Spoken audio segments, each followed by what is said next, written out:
네, 안녕하세요. 지구과학원 김희재입니다.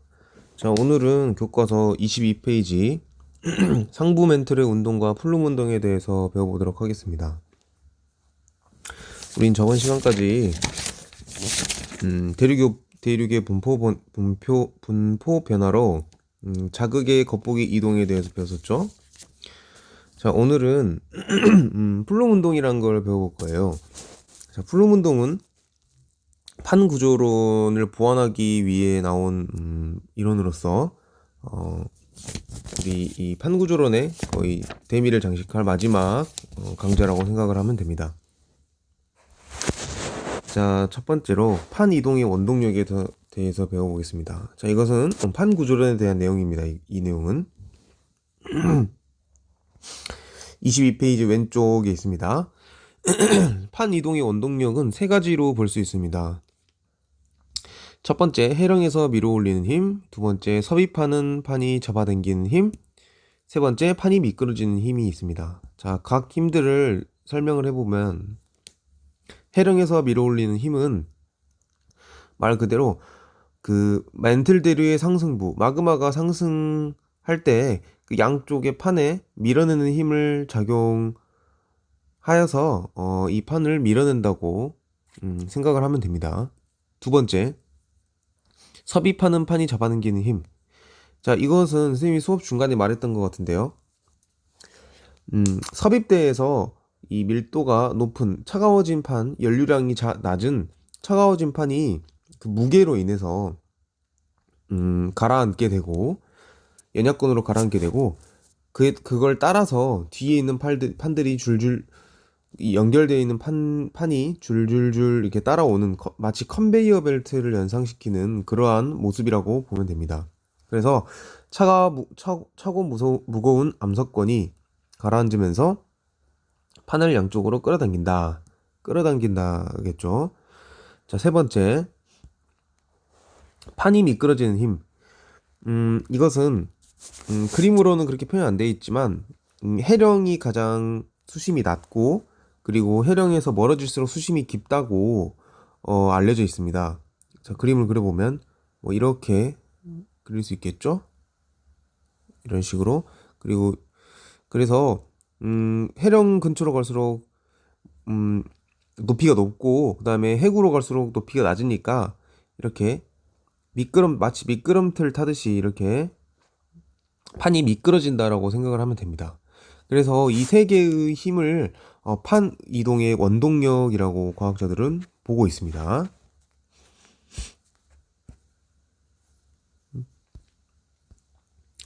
자, 멘틀 대류 리마인드를 하겠습니다. 자, 멘틀 대류의 원동력은 두 가지가 있었어요. 첫 번째, 멘틀 내에 존재하는 방사성 물질이 붕괴해서 나오는 열 했었고, 두 번째, 멘틀 상하부 깊이에 따른 온도 차이. 이것은 지구가 원래 가지고 있던 그 열이 이제 발산하면서 식어가는 거랬죠? 기억이 나야 합니다. 자, 그래서 이걸 왜 하느냐? 멘틀 대류를 갑자기 왜 하느냐? 판 이동의 원동력이 결국 멘틀 대류로부터 나오기 때문입니다. 그리고 멘틀 대류에 대해서 좀 더 깊이 배우기 위해서 방금 리마인드를 한번 해봤습니다. 멘틀 대류는 두 가지 형태로 일어난다고 알려져 있어요.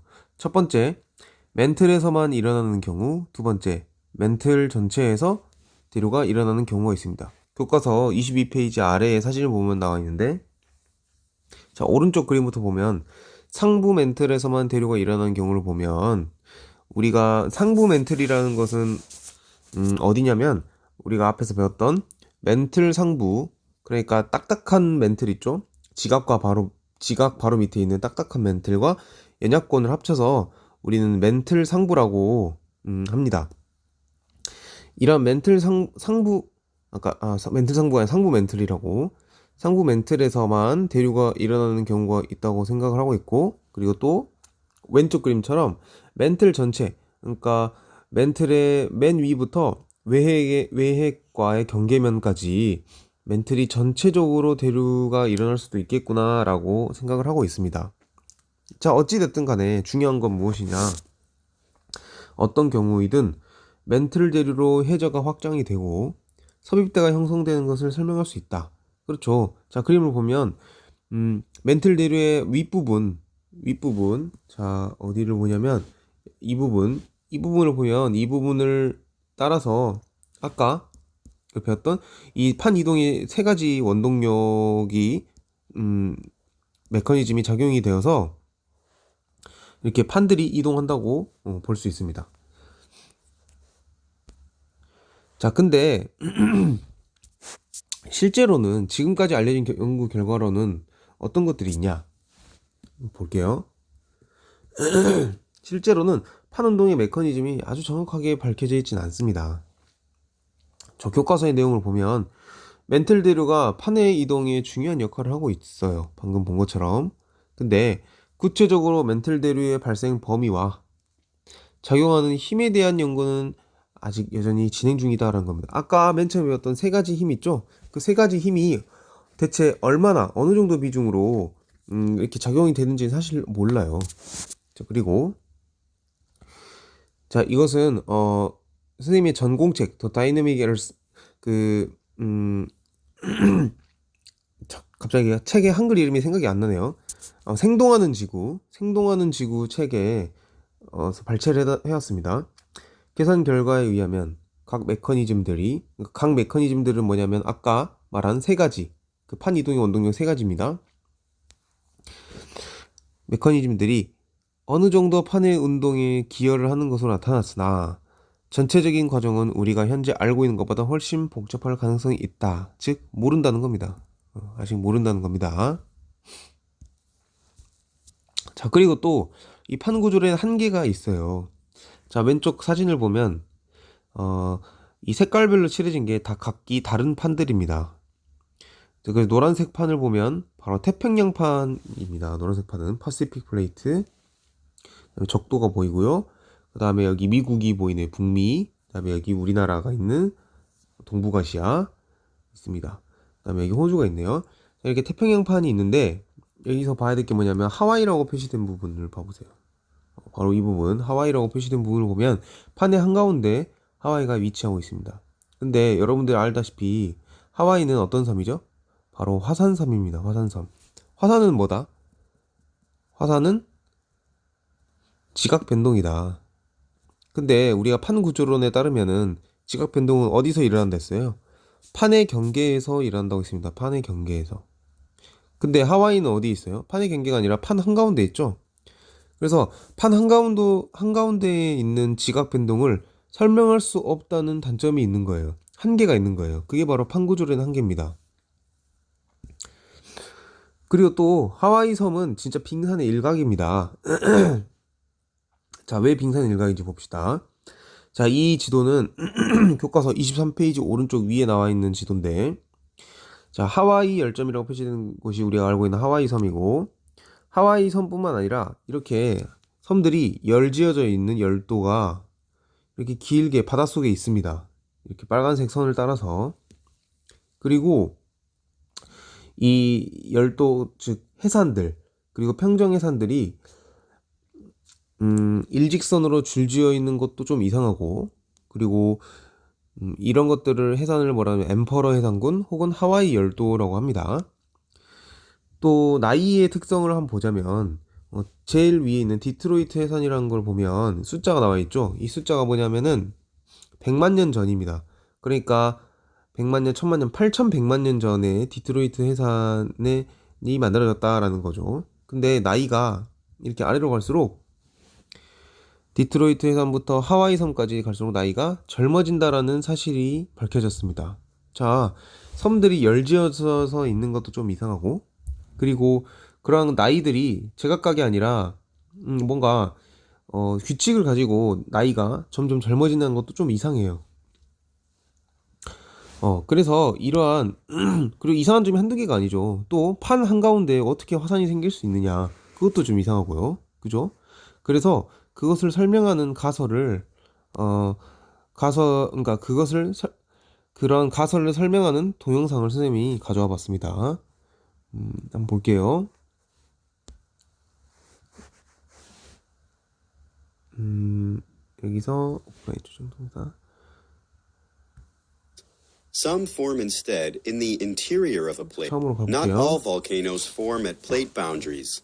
Some form instead in the interior of a plate, where geologists call them hotspot volcanoes or simply hotspots. One explanation of such activity is the presence of a mantle plume, a regionally restricted column of hot rock rising inside the asthenosphere. When it reaches the base of the lithosphere, the rock partially melts, sending intrusions of magma upwards into the plate. Some of this magma erupts to form active underwater volcanoes, or, if activity is sustained, an active volcanic island. An entire chain of such islands forms because the plate carrying the volcanoes moves across the stationary hotspot inside the asthenosphere. This movement slowly carries the active volcano off the mantle plume, causing it to go extinct. A new island grows in its place over the plume.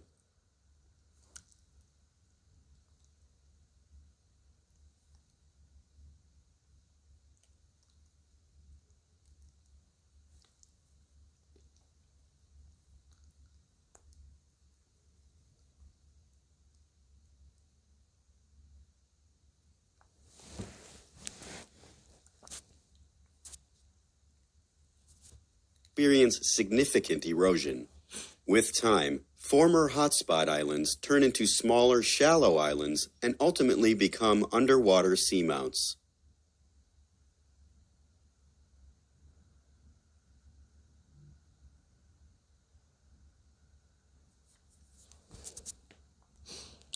자, 이렇게 동영상을 보고 뭔가 느낌이 오나요?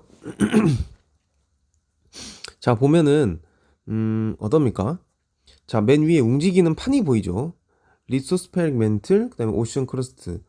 그러니까 오션 크러스트가 해양 지각, 리소스페릭 멘틀이 뭐예요? 멘틀 상부 딱딱한 멘틀이죠. 그 다음에 에스노스페릭 멘틀이 연약권이라고 우리 배웠습니다.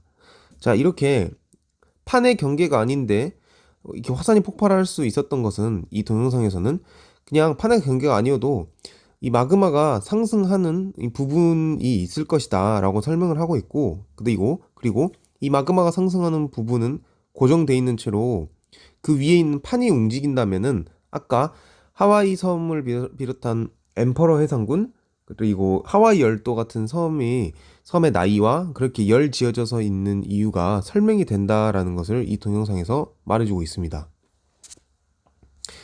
또 동영상 한 개를 또 보겠습니다.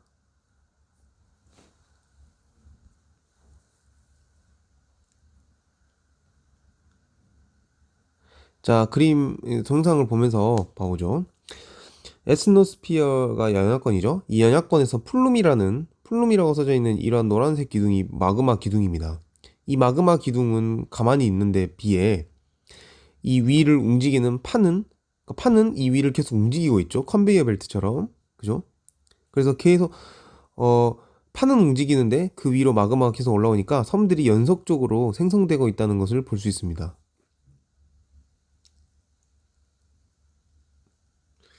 그리고 중요한 건 이곳은 판의 경계가 아니라 판의 한가운데죠.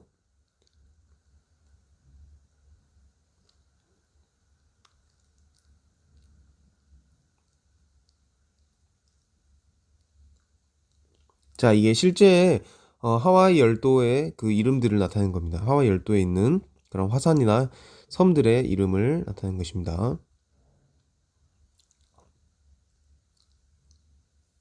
Not all volcanoes form at plate.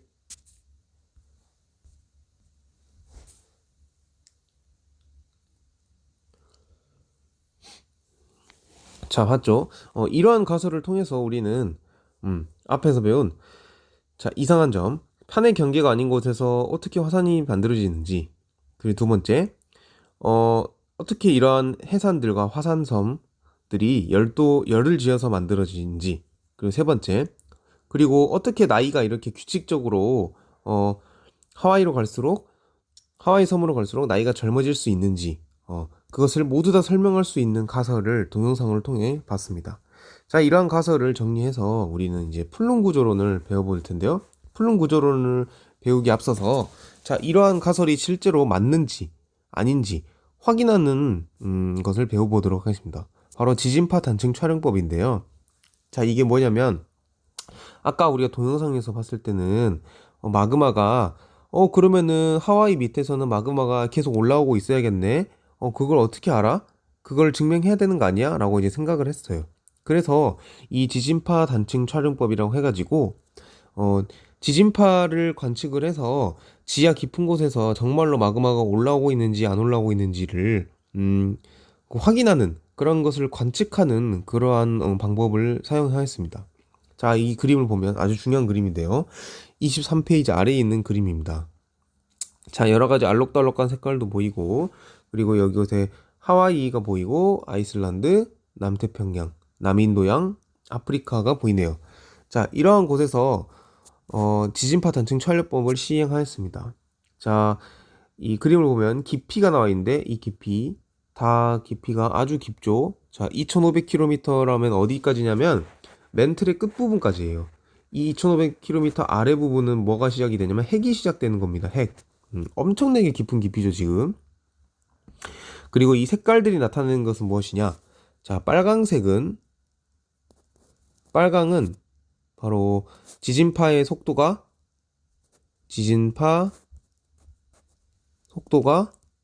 낮은 곳입니다. 그리고 파란 곳으로 칠해져 있는 부분은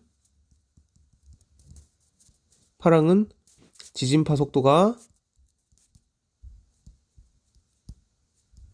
빠른 곳입니다. 빠른 곳. 자, 그러면은 갑자기 이게 왜 나와요? 지진파의 속도가 느리면 어떠고 빠르면 어떤데요? 지진파의 속도가 느리다는 것은 무슨 말이냐면 거의 고체 상태가 아니라는 겁니다. 준액체 상태. 완전히 액체는 아니더라도 준액체. 일부는 녹아있고 일부는 고체 있는 부분 용융 상태라고 봐도 됩니다. 그리고 지진파의 속도가 빠른 곳은 완전히 고체 상태라는 걸 의미합니다. 자, 그것은 뭐다? 차갑다. 차가운 곳이다 라는 말입니다. 차갑기 때문에 고체가 유지할 수 있겠죠. 준액체 상태는 뜨겁다. 뜨거운 것입니다. 자, 준액체 상태라는 말은 무엇일까요? 바로 그렇죠. 마그마를 의미하겠죠. 마그마. 그렇죠. 자, 그래서 봅시다. 하와이를 보아볼까요? 하와이를 보면 2500km 아래부터 뭐가 있다고 했죠? 핵이 있다 그랬습니다. 그러니까 이게 다 멘틀이에요. 이게 다 멘틀, 지각판 뭐 다 합친 거예요. 자, 빨간색 부분을 표시를 해볼게요. 빨간색 부분이 어때요? 핵에서부터 계속 올라오고 있죠. 이렇게 마그마가 이렇게 하와이까지, 핵에서부터 시작된 마그마의 흐름이 하와이까지 진행이 되고 있다는 겁니다. 자, 그러면 아까 우리가 봤었던 하와이 아래에서 마그마가 계속 올라오고 있고 그 위에 있는 판이 움직이면서 하와이를 비롯한 여러 섬들을 만든 것이 바로 사실이라고 볼 수 있겠죠. 그렇죠? 또 다른 지역도 볼까요? 아이슬란드를 보면 이렇게 듬성듬성 빨간색이 이렇게 올라온 걸 있는 걸 볼 수 있고, 남태평양을 보면 빨간색이 중간 깊이에서부터 올라온 걸 볼 수도 있네요. 그리고 남인도양을 보면 깊은 곳에서 또 올라온다는 걸 볼 수 있고, 아프리카도 보면 아주 깊은 곳에 빨간색이 있고, 그리고 일부 조금 있네요. 자, 그래서 과학자들이 생각을 한 겁니다. 아, 정말로 아까 우리가 가설로 만든 동영상이 그냥 가설이 아니라 정말 그렇게 된다는 걸 생각을 할 수도 있겠구나 해서 만든 이론이 바로 플룸 구조론이라는 겁니다. 자, 플룸 구조론을 볼게요. 자, 첫 번째, 판 구조론을 보완한다. 판 구조론을 어떻게 보완합니까? 판 구조론은 판의 경계에서 지각 변동이 일어나는 거랬죠. 판의 경계에서 마그마가 만들어지고, 판의 경계에서 지진 활동이 일어나고, 판의 경계에서 화산이 만들어진다 했는데, 플룸 구조론이라는 거는 아까 봤다시피 그냥 외액에서부터 마그마의 흐름이 그냥 올라와. 그렇기 때문에 판의 경계가 아니더라도 판의 한 가운데서도 화산 활동이 일어날 수 있어 라는 것을 설명하는 것입니다. 구체적으로 볼게요. 자, 플룸 구조론에서는 뜨거운 플룸과 차가운 플룸이 존재한다 라고 합니다. 자, 뜨거운 플룸이 뭐냐면 아까 말한 것처럼 핵에서부터 출발한 이 마그마가 우리 지표면까지 올라오는 것을 바로 이제 뜨거운 플룸이라고 하는 겁니다. 그리고 차가운 플룸은 무엇이냐? 차가운 플룸은 차갑게 식어서 하강하는 그러한 흐름을 차가운 플룸이라고 하는데, 차가운 플룸은 어디서 만들어지냐? 보통 이런 해구에서, 여기 해구죠? 해구에서 해구는 아까 차갑게 식었다 했죠. 지각과 판이. 그렇게 차갑게 식은 판이 이렇게 내려가서 천천히 축적되다가 그 무게를 견디지 못해서 쭉 내려가는 그러한 것을 바로 우린 차가운 플룸이라고 합니다. 뒤에서 또 설명을 할게요. 자, 그래서 플룸 구조로는 뜨거운 플룸과 차가운 플룸이 존재한다 라고 할 수 있고, 플룸은 한글로 용수로 물 미끄럼틀이라고 생각을 하면 됩니다. 자, 또 앞에서 배웠던 것처럼 하와이처럼 판의 경계가 아닌 곳에서 고정되어 마그마를 분출하는 곳을 열점이라고 한다. 네, 그 뜨거운 플룸이 이렇게 판 가운데 한 가운데 올라와서 그곳에서 계속 판은 움직이지만 그런 마그마가 올라온 지점은 고정되어 있는 그러한 지점을 바로 우리는 핫스팟 열점이라고 합니다. 그렇기 때문에 하와이도 열점이라고 볼 수 있겠죠. 그리고 지구상에는 하와이를 비롯한 열점이 수십 군데가 있다고 알려져 있습니다. 자, 플룸 구조론의 모식도입니다. 자, 보면 아까 말한 뜨거운 플룸, 형광펜을 써볼까요? 자, 뜨거운 플룸, 멘틀 핵의 경계로부터 공급되는 열에 의해서 뜨거워져 상승한다. 아까 우리 지진파 단층 촬영법에서 배웠죠? 핵부터 출발했습니다. 뜨거운 플룸은 외핵부터 그런 뜨거운 열을 공급받아서 그 외핵부터 출발했었죠. 뜨거운 플룸이. 그래서 그런 그림을 보면은 이렇게 그림을 보면은 잠깐만요. 이렇게 외핵이 이렇게 있습니다. 외핵에서부터 뜨거운 플룸들이 이렇게 상승하는 것을 볼 수 있네요. 그 다음에 차가운 플룸을 보겠습니다. 차가운 플룸. 해구에서 섭입된 판은 하부 멘틀 속으로 가라앉아 멘틀의 바닥까지 내려간다. 자, 이렇게 바로바로 내려가는 것이 아니고요. 사실은 자, 볼까요? 자, 이렇게 일본 근처 해구가 많죠. 일본 근처에 해구가 많은데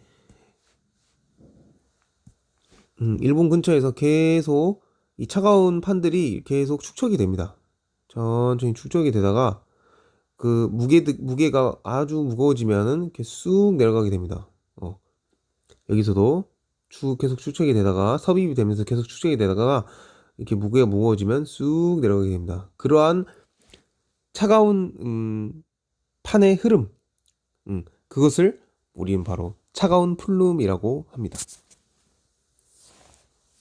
더 이상 판이 아니겠죠. 그 섭입된 순간부터는 그 차가운 덩어리겠죠. 자, 그래서 어떻게 순환이 이루어지냐? 바닥에 도달한 차가운 덩어리가 여기를 봐볼게요. 바닥에 도달한 차가운 덩어리 뭐겠어요? 차가운 플룸이겠죠. 차가운 플룸이 그 외핵의 표면까지 다가가게 되면, 접근하게 되면 이 주변에 있었던 뜨거운 물질들을 교란시킨다. 그러니까 밀어낸다라는 말입니다. 쭉 밀어내면 다시 새로운 뜨거운 플룸을 유발한다. 새로운 상승률을 유발한다라는 게 플룸 구조론의 일반론입니다.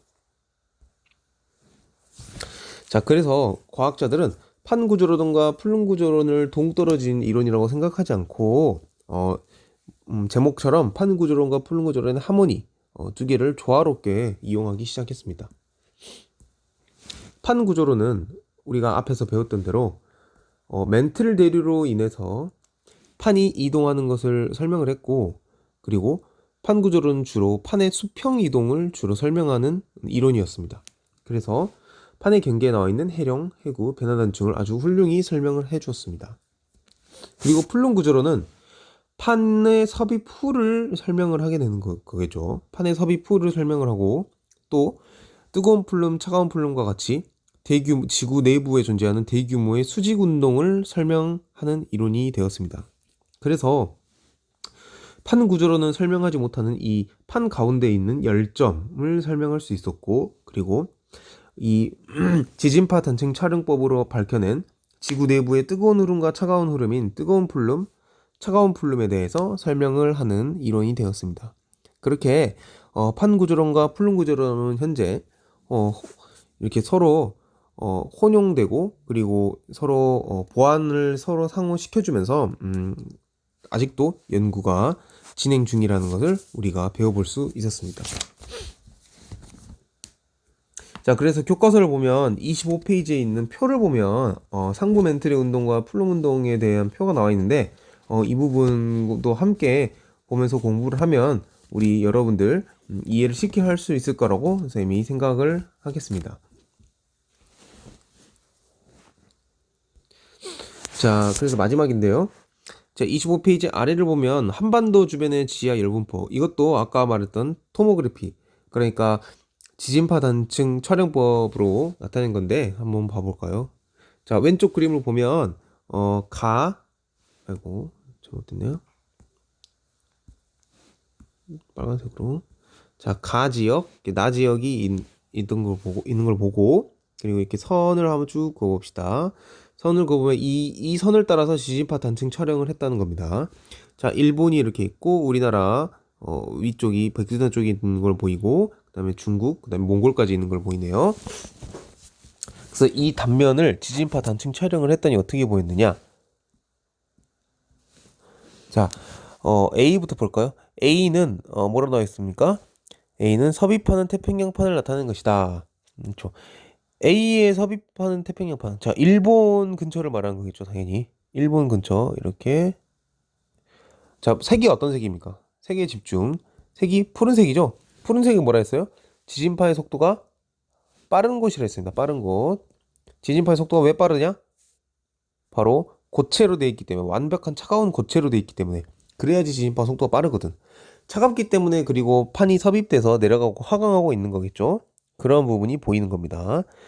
자, 그래서 킬로미터를 보면, 지하를 보면 엄청 어디까지입니까? 600km까지 이렇게 깊은 곳까지 내려가는 것을 우리가 확인할 수 있네요. 거의 연약권의 끝까지 도달한 겁니다. 거의. 그리고 B를 봅시다. 자, B를 보면 B는 설명이 나와 있네요. B는 호성열도와 대륙 사이에 위치한 연해로 서태평양이 특히 잘 발달되어 있다. 자, 이것은 동해의 지하를 볼 수 있는 겁니다. 동해의 지하를 보면 어때요? 시뻘겋죠? 빨갛다는 이 말은 뭡니까? 지진파의 속도가 느리다는 거고, 지진파의 속도가 느린 이유는 부분 용융된 거의 준액체 상태로 되어 있다. 마그마가 있다는 거죠. 그렇기 때문에 우리나라 동해에 있는 울릉도와 독도는 무슨 섬입니까? 바로 화산섬입니다. 이렇게 동해 아래에 마그마가 분포하는 것과 독도, 울릉도가 화산섬인 것은 서로 다른 얘기가 아닙니다. 다 연결이 돼 있는 것이죠. 그 다음에 C를 볼까요? C를 보면은 뭐죠? 태평양판의 섭입에 의해 암석이 부분 용융된 것을 나타낸 것이다. 자, 이것은 뒤에서 다음 시간에 배울 내용입니다. 그리고 사실 우리가 저저번 시간에 판 구조론 할 때 배웠어요. 판이 내려가면 어떻게 됐죠? 마그마가 생성이 된다 했죠? 그거 관련된 곳입니다. 그래서 이 판이 섭입된 곳 근처에서 지금 마그마가 생성된 걸 볼 수 있고, 그리고 또 특이한 점은 뭐냐? 이 마그마가 근처에서 이 C 부분 근처에서 뭐가 있냐? 백두산이 있죠. 백두산은 그래서 이러한 판 활동의 결과물이다. 판 구조론에 의한 그러한 섭입대 주변에 위치한 화산 활동의 결과물이라고도 생각할 수 있겠네요. 그죠? 자, 그래서 전반적인 그래프 해석법, 그러니까 지진파 단층 촬영법에 대해서 우리 한번 배워봤고, 그리고 플룸 구조론에서 또 배워봤습니다. 자, 얼마든지 이 플룸 구조론이란 것은 교육과정에 추가된 것입니다. 그렇기 때문에 교육과정에 추가했다는 이유는 뭘까요? 바로 이 부분을 다루겠다, 시험에 내겠다라는 의미겠죠. 여러분들이 내신을 준비하든지 수능을 준비하든지 모의고사를 볼 때도 이러한 부분이 얼마든지 나올 수 있다고 생각을 하면 됩니다. 자, 그래서 이 중단원, 대단원 하나 끝났나요? 자, 봐볼까요? 직권의 변동에서 직권의 변동이 끝났네요. 다음 시간에는 지구의 구성 물질 변동대에서의 마그마 생성에 대해서 배워보도록 하겠습니다. 고생하셨습니다.